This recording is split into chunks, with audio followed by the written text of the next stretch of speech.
I want to feel shredded by something again. I want to love so raw that I can hold my heart like ground beef in my hands. I want to be consumed by someone again, gnashed between their teeth as I sigh, this is love.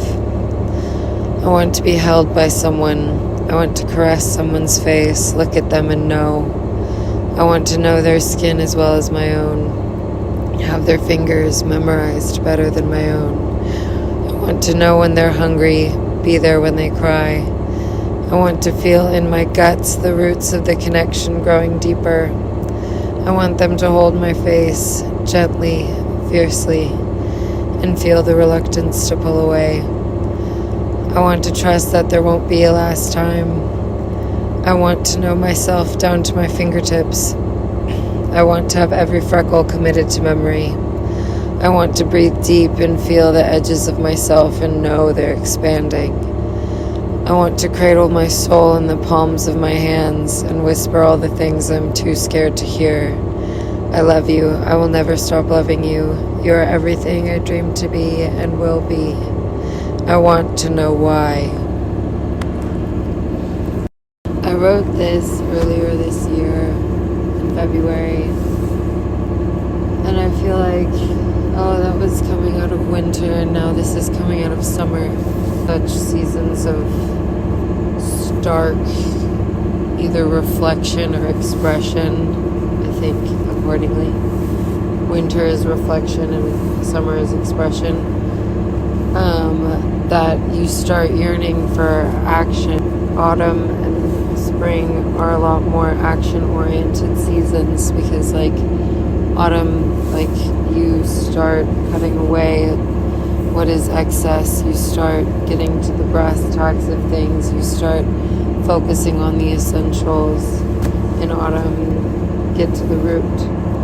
And then in winter, you see what's left and you see where you want to go and you see what's not working and you see what is working and everything like that. And then in spring is where you start giving it all a new life.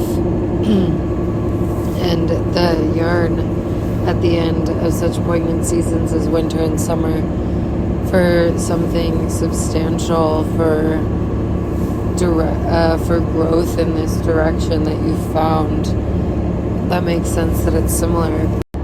I keep thinking about my Saturn return and the numerology, and it just, I guess that's just how I am, is thinking about that. I'm into that sort of stuff, it's my hobby. And I enjoy analyzing situations to better understand them, and better work through them, because that feels like ease in my life, and it's something I enjoy, so it doesn't feel like so much extra effort to work to understand something. But sometimes I wonder, or I was just having the thought that I wonder if I analyze myself out of experiencing what I'm experiencing. Right now I'm in a 9. I don't know, I don't think I do that. I'm in a 9-year cycle, and it's reflective of what's already happening. I didn't want to admit, even last year, that the boats would be on their way out of my life, but then this year completely changed everything. It doesn't, and it wasn't just because of the 9. I was already thinking that even last year. It's not just science where they fit the experiment to prove the hypothesis. I think that's what they do. But rather that it's also it's and both, which is the best answer. But I've been thinking about it today because I just feel this poignant want that has no direction lately, and I've not been doing much about it except feeling it, because I want to know what it is that I want. rather than reaching out blindly to various sources. I feel like I always want to breathe in deeper than the moment is allowing me, but the acknowledgement of that want is also something that gets in the way of the fulfillment of it. Like, I don't know if it's just that, like I was talking with Maddie about how nothing that has been like has brought us joy in the past is like bringing joy anymore. And so I thought maybe it was because with ushering in the new chapter, like, there has to be acknowledgement of the space that will be created between that and the old. It's almost like you have to there has to be like when you're changing, it's almost like there has to be a period in the transformation where like nothing hits anymore. Like what used to fulfill you has to kind of bring you a distaste or a tiredness to give you inspiration enough to change. And like, if we were to look at the metaphor of, or use the metaphor of the butterfly, well, the caterpillar to the butterfly, for transformation, you gotta have the goose stage. Like, oh, that makes sense. You gotta have the goose stage, like where your outer shell looks the same, and so everybody's like, what's going on? Or if like you're not conscious of what's happening yet, and you're in the goose stage and everything looks the same on the outside, but nothing's right and on the inside, and you can't describe why, and you can't tell me. It's hard to tell anyone else about it, especially when we have to intellectualize our feelings to be able to communicate them. But then you're in the goose stage and it's terrifying, and you have to find the inside spark. You have to find, because you can't find where you're going to transform, what you're going to transform into outside the shell. Like, there's just no way. And so you have to look inside yourself, and you have to pay attention to how everything is making you feel to find the path to the beautiful butterfly wings. If we're going to make it a metaphor, I mean. And I think that it does well to practice in desire and feeling desire without immediately closing it up, closing the distance between you and that which you desire. Because that's what life always is yearning at some degree. And the more comfortable we get with the yearning being part of the journey, the more comfortable the journey will be in general. That's what I've heard, at least. That's what they say. Sources could not tell you. But that makes sense, and I hadn't thought about it that way until now. The end of summer, the end of winter, deep moments of trust, and like, I don't know how on earth this is gonna work out, but I'm trusting that this path was put in front of me for a reason. I've done that so many times now, and it doesn't stop being terrifying, and it's always like this. I feel like things are feeling like they're testing me lately, but they're also feeling like direct encouragement. And so these feel like contrasting advice or guidance, I guess. But I've been thinking a lot about when I moved to New York, and I started driving on the 23rd of August, which was now 4 days ago. I didn't have a lock, and I knew I'd be driving across the country, and everybody was like, why don't you have a lock? And I was like, I don't have money to spend on a lock. If I need a lock will come to me. And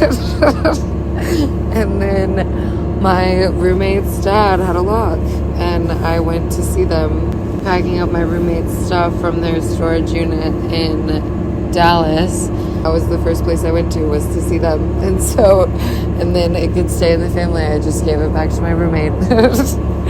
She called to tell me and her parents that we had lost the apartment that we had applied for.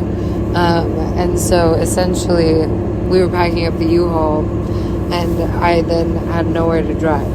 And so I was driving across the country. I stopped in Louisville to see some of my friends that live there. And luckily one of them was able to let me stay with her while I needed some more like non-driving time to look for apartments, because driving a U-Haul is not easy. And I arrived finally on the 29th, and it feels like that energy lately of like, I don't know, I know this blank needs to be filled, I have no idea how, I don't have the capabilities, somebody else is gonna come through on this one. And miracles happen every day, so I feel like, why not? Why wouldn't that happen? Why not again? I've been trying to embrace struggle as part of the journey when looking at all of the struggles that I've had over the past few years, because I like to find patterns in my life. I know that like I've gotten so much stronger, and I've gotten to know myself so much better through all of them, and so I'm kind of like, okay, bring it on, like what's next sort of thing, because I know it doesn't have to be terrible if you just like embrace the experience. It's weird, like I'm like, I have no certainty of anything in my life whatsoever. Like the end of this year, no idea what that's going to be looking like. Not any real idea. And I'm just here. And I know not everybody wants to live this way, but I mean, it is possible. And it will usually turn out all right in the end. Like, I haven't died yet, and there have been a lot of opportunities for that to have happened so many times when that easily could have happened, but it didn't. Working on a whim, as I said the other day, which I really fucking love. It just really came out of my mouth. Who said that?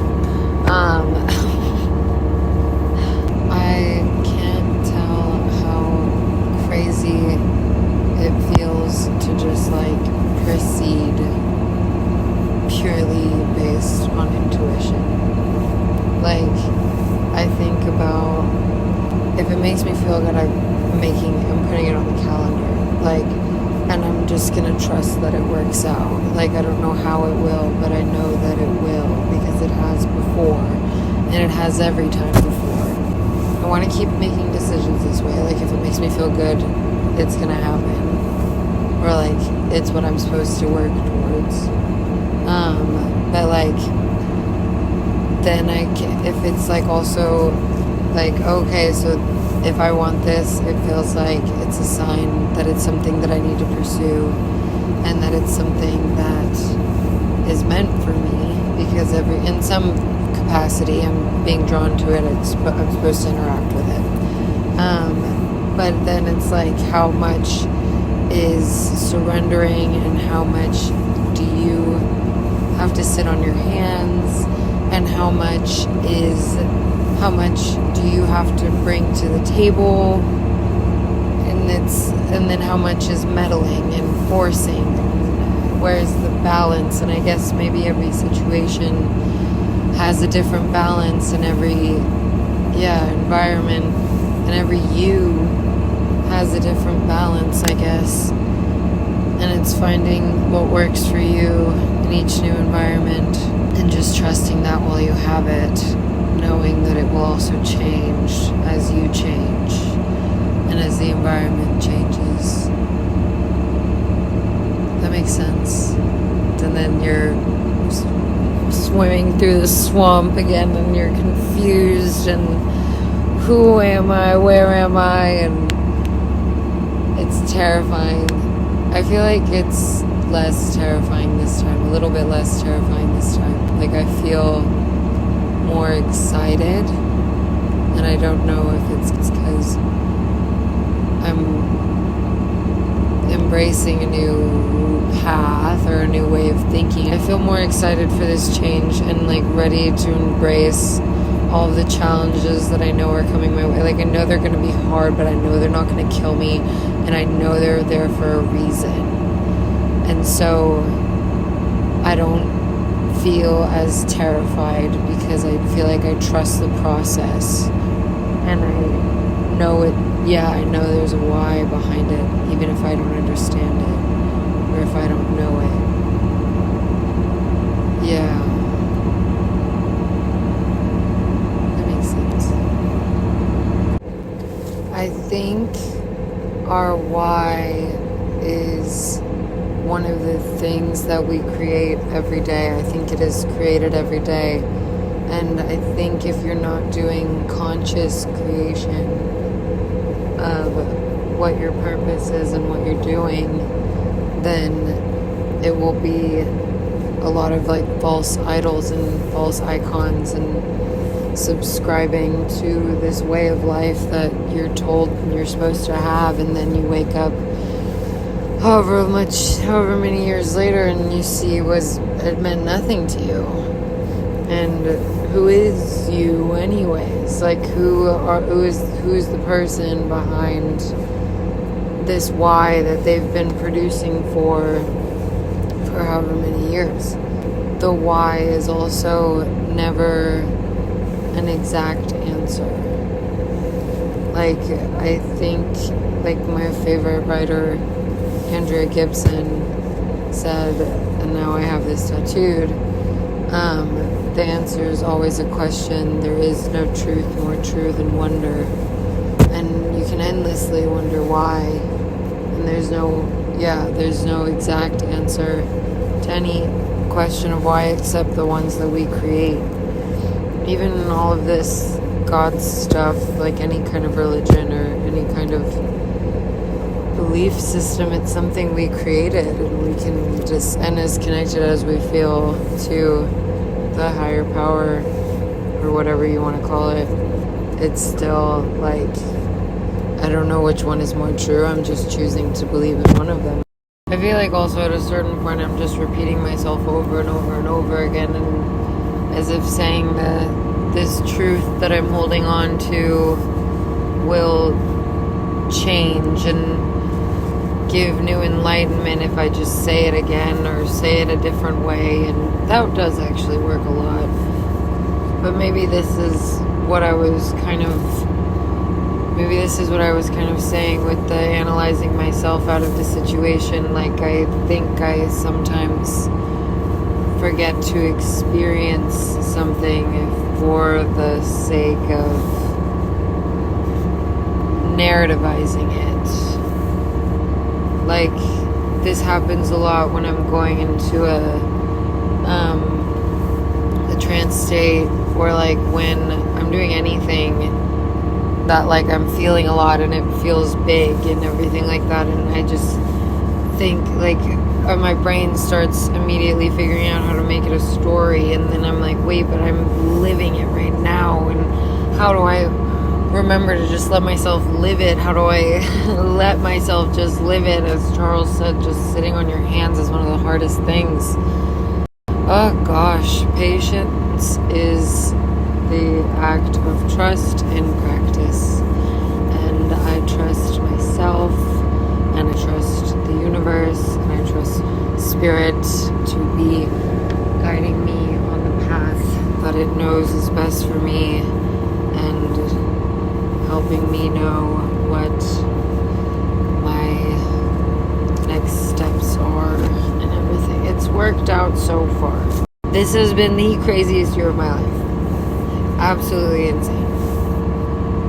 I I can't believe I'm only 28. I can't believe that was just 27. How the fuck did all of that just happen in a year?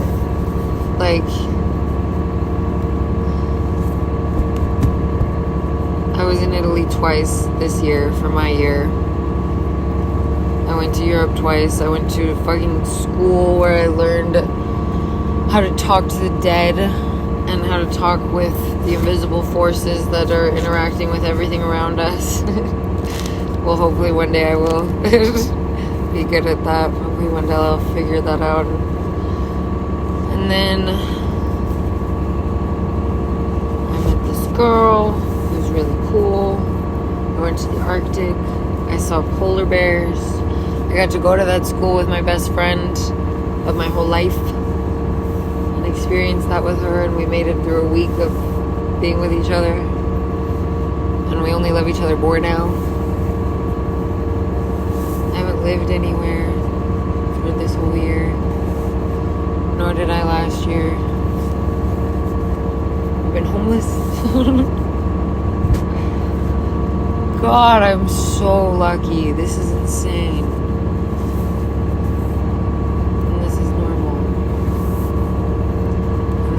Happened for me as much as I've just made it happen. Believing that it was even possible was the first step.